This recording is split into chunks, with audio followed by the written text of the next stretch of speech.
रावणाने जळताना हसून गर्दीकडे बघितलं. रावणाने जळताना हसून गर्दीकडे बघितलं. तपासा स्वतःच्या चारित्र्याला मोठ्याने विचारलं. केलाय मी गुन्हा सीतेचं अपहरण करण्याचा, केलाय मी गुन्हा सीतेचं अपहरण करण्याचा, पण प्रयत्न नाही केला कधी मर्यादेची सीमा ओलांडण्याचा. दिवसा ढवळ्या रस्त्यावर अब्रूचे लचके तोडतात.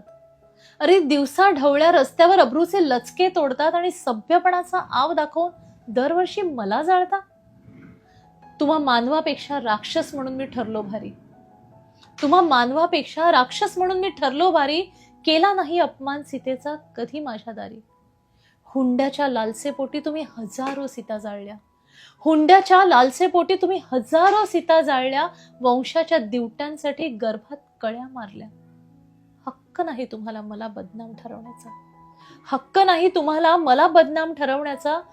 प्रयत्न करा तुम्ही स्वतःचं चारित्र्य सुधारण्याचा. तुमच्या समाधानासाठी ना दरवर्षी मला पेटवा, तुमच्या समाधानासाठी दरवर्षी मला पेटवा, पण पेटवण्याआधी तुमच्यातला राम मला दाखवा, पेटवण्याआधी तुमच्यातला राम मला दाखवा. खरंच कधी काळी जर रावणाने असं गर्दीला संबोधून म्हटलं की तुमच्यातला राम दाखवा, तर खूपच पंचायत होईल ना. खरंच आपल्यातला राम शोधण्याची गरज आहे. आणि राम शोधणं म्हणजे काय हो? ज्या रामाला आपण भजतो ना, त्याच्या गुणांना घेणं म्हणजे राम शोधणं.